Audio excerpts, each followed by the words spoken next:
Hola a todos, soy José Luque García, contratado predoctoral en la Universidad de Málaga. Y bueno, antes de nada, agradecer a todas las personas que han hecho posible este congreso, tanto organizadores como asistentes. Y en esta comunicación voy a hablar sobre una ponencia que he titulado Grupo de Presión y Regulación,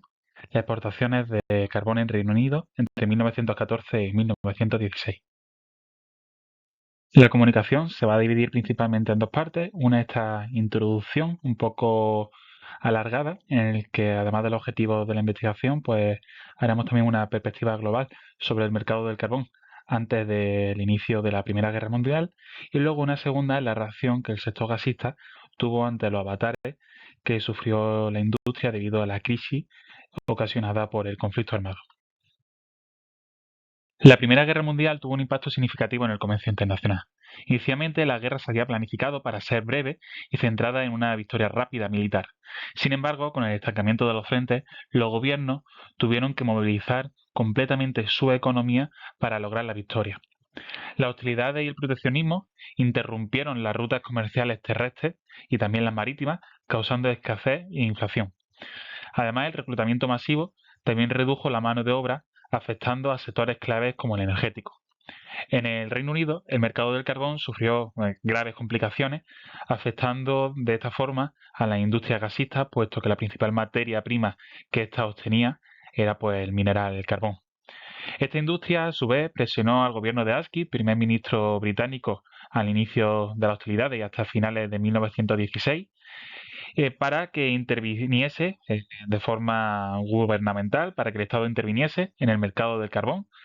Y pese a la pasividad de estos gobiernos, eh, que se enarboló con la política del business as usual, al final debería de acabar por conceder ante las presiones de los gasistas. Por otro lado, el Journal of Gaslighting, que fue fundado en 1849, una revista especializada en la industria del gas, ha sido la principal fuente para este estudio, y esta revista apoyaría totalmente al sector gasista durante el conflicto, no siendo aséptico a las cuestiones políticas que giraban en torno a ella, y informando sobre los avances y confrontando a los responsables de la crisis, que serían señalados por el gobierno y también los propietarios de las minas de carbón. Este estudio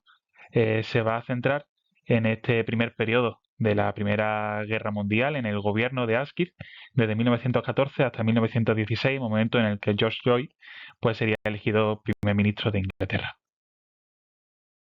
Durante la Segunda Revolución Tecnológica, el carbón siguió siendo el material dominante en la producción de energía a pesar de la irrupción del petróleo y de la electricidad. Reino Unido, con grandes reservas de gran calidad y una gran capacidad extractiva, fue el máximo productor de carbón en Europa en este periodo.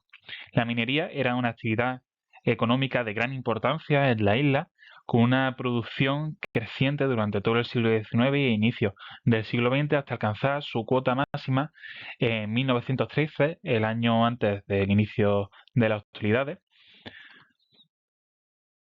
y que pese a que este aumento de producción se diese de forma tan acentuada progresivamente, este no se debió a la implantación de maquinaria en las minas, sino que al contrario, la inversión en capital y en tecnología en la extracción del carbón fue escasa en Reino Unido, siendo el factor trabajo el elemento esencial de la producción.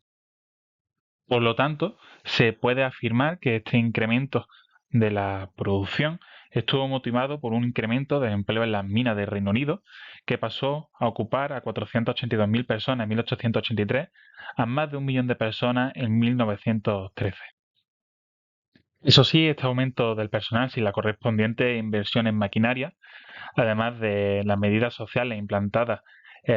gracias al movimiento obrero minero de Reino Unido, produjo que desde la década de 1873, a pesar del crecimiento de la producción total, se disminuyese la productividad. El aumento de los costes marginales debido al descenso de la productividad fue repercutido en primer lugar a los británicos, que vieron incrementado el precio por tonelada, el precio medio por tonelada que pagaban, pero sobre todo a los países extranjeros vía exportación, Así, según los datos, si en 1913 el precio medio del carbón en boca de mina en el Reino Unido fue de unos 10 chelines, el precio medio de las exportaciones totales fue de 14 chelines, provocando esto que fuese más atractivo para los propietarios de las minas venderlo en el exterior que en el interior del país. Fue tan atractivo para los propietarios de las minas exportar sus mercancías antes que venderlas en el interior de su país, que a pesar de que hubo un aumento absoluto de las toneladas de carbón producido en Reino Unido, el porcentaje de carbón exportado aumentó. Y de hecho esto causó un gran malestar dentro de los gasistas, eh, declarando algunos, como recogía el Journal of Gaslighting, testimonios como el que dejo en pantalla, que si se pausa un segundo se puede leer fácil. Para cuando empezase la guerra, en agosto de 1914, lo cierto es que la industria gasista de Reino Unido ya llevaba una racha complicada antes del inicio de la guerra. Y es que junto con el estructural asentamiento de la competencia eléctrica en el país, la tendencia inflacionista de los precios del carbón fue acompañada, a su vez, de una caída de los valores de los productos residuales de la destilación del carbón. De un lado, la trayectoria inflacionista fue consecuencia, como dije antes, de la mayor demanda de carbón británico en Europa y de otro también de las huelgas y movimientos de los mineros que, por ejemplo, en 1912 paralizaron la producción carbonífera durante 6 semanas. Estos hechos no solo desequilibraron aún más la relación entre la oferta y la demanda, sino que a su fin fue responsable de un aumento del coste de la producción del carbón ocasionado por las mejoras aceleradas que lograrían los mineros a través de la Coal Mine Act. En este sentido, en verano de 1914, la esperanza del sector gasista, de los empresarios, radicaba en una posible bajada de los precios del carbón en el corto plazo, una vez que se hubiese calmado la situación con los mineros. Sin embargo, estos anhelos fueron mermados totalmente con la declaración de la guerra presentada por Jorge V tras la invasión germana de Bélgica. En un inicio, los posibles avatares ocasionados por la guerra se trataron con optimismo, y es que se suponía que no iba a ser una guerra larga, y además las compañías gasistas reportaban tener buenas reservas para los próximos meses. El suministro del carbón se suponía que debía de estar garantizado gracias al buen transporte ferroviario de Reino Unido y también a su poderío naval. Incluso se llegaron a congratular por la bendición que suponía su posición estratégica respecto al resto de potencias. También desde las cuencas carboníferas, en estos primeros momentos de la guerra, los informes afirmaban una buena existencia de cantidades de carbón para las necesidades del país. Y es que, a pesar de que la producción había disminuido debido al enrolamiento de los mineros y a la dependencia de la extracción de carbón del factor trabajo, el descenso inicial de las exportaciones compensó la situación. Y es que durante la segunda mitad de 1914, entre agosto y diciembre, la cantidad de carbón exportada disminuyó en 13 millones y medio de toneladas. En todo, no hizo falta ni un mes para que este optimismo se cambiara por la queja y por el pesimismo, y es que el transporte se saturó y los costes del transporte se elevó. Y sobre todo, básicamente, por la necesidad de usar este transporte ferroviario y naval en necesidades militares. Las quejas de los gasistas por estos reveses fueron elevados al presidente Asquith, pero cayeron en saco roto, pues este se decantó por una política no intervencionista. Además, entre tanto, como adelanté en la introducción, a finales de 1914 los dueños de las cuencas de carbón aprovecharon la coyuntura y el alto precio que se estaba pagando por el mineral en los distintos países de Europa para desviar la producción que por contrato debían de otorgar a las empresas británicas a empresas extranjeras. Y es que mientras que el precio medio del carbón en Reino Unido en 1914 fue de 9 chelines, casi 10 chelines, en el mismo año el carbón exportado ya había alcanzado la media de los 15 chelines. Estos hechos, que fueron señalados por el Journal of Gaslighting, pues estas acusaciones se ven fundamentadas en los datos, y es que se observa en el gráfico que tenemos en la diapositiva cómo desde finales de 1914 la tendencia de las exportaciones fue a recuperar los niveles previos al conflicto armado. La política no intervencionista de Asquith fue un escenario propicio para el ejercicio de una economía basada en grandes desajustes entre la oferta y la demanda, y entonces, por estos motivos, los principales empresarios e instituciones del mundo gasista británico emprendieron una campaña de presión contra el libre mercado del carbón, enarbolando un alto sentido proteccionista, nacionalista e intervencionista. En un primer momento a los gasistas se les negó la posibilidad de reunirse con el presidente, si bien se les dio la oportunidad de reunirse con el presidente de la Junta de Comercio durante todo el gobierno de Asquith, Walter Runciman. En este encuentro, las principales instituciones y compañías de gas, pero también incluyéndose ya algunas de electricidad,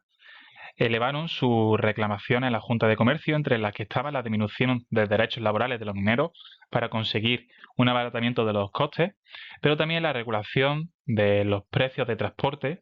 y del precio del carbón, y también la regulación de las exportaciones del mismo. El resultado de esta reunión fue el inicio de una investigación sobre la situación, sobre las posibles irregularidades del mercado del carbón en Reino Unido. Resultado de esta investigación, se redactó un informe que daba la razón a los gasistas, que remarcaba las irregularidades que se estaban cometiendo en el mercado carbonífero, pero que, sin embargo, la reacción inmediata del gobierno a este informe fue la de la inacción. La preocupación y nerviosismo de los gasistas de Reino Unido creció ante lo que para ellos era un gran abuso que estaban cometiendo los propietarios de las minas, y esto provocó que a instancias de los gasistas de Manchester se llamase también a las compañías eléctricas para formar un cuerpo común representativo de sus intereses, para ejercer presión al gobierno directamente unido en fuerza. La reunión tuvo lugar el 6 de mayo de 1915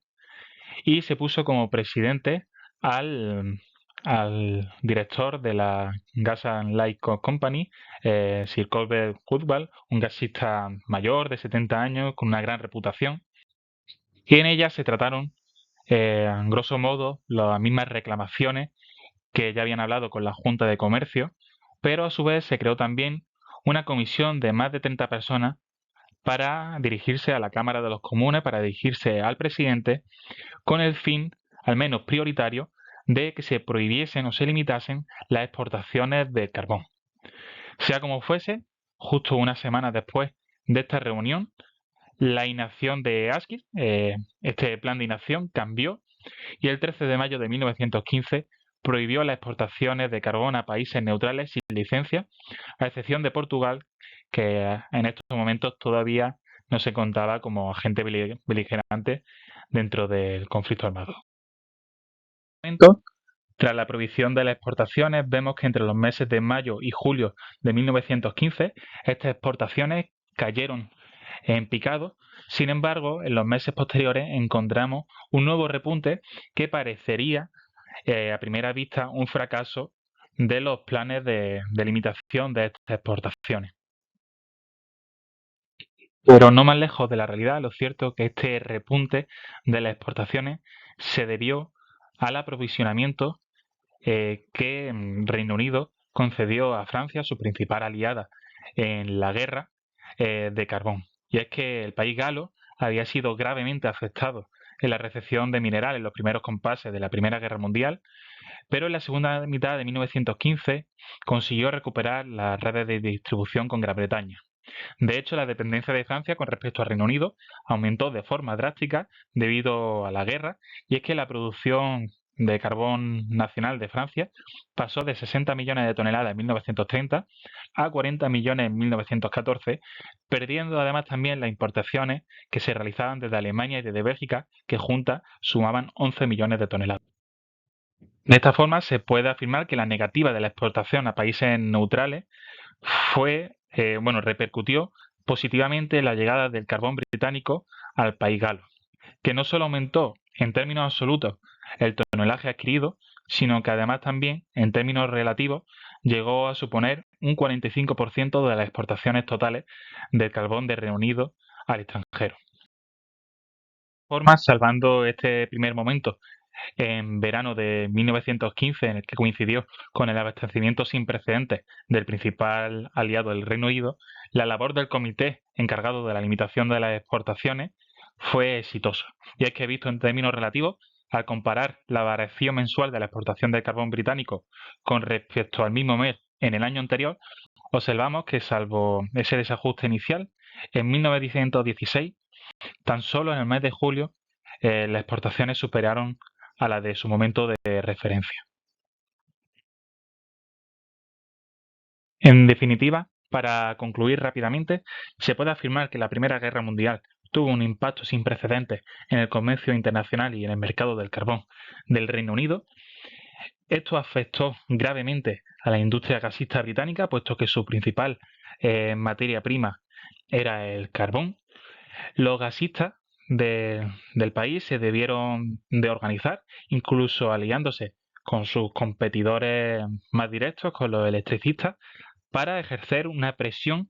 al gobierno de Asquith de forma que se regulasen y se limitasen los abusos que los propietarios de la mina estaban realizando.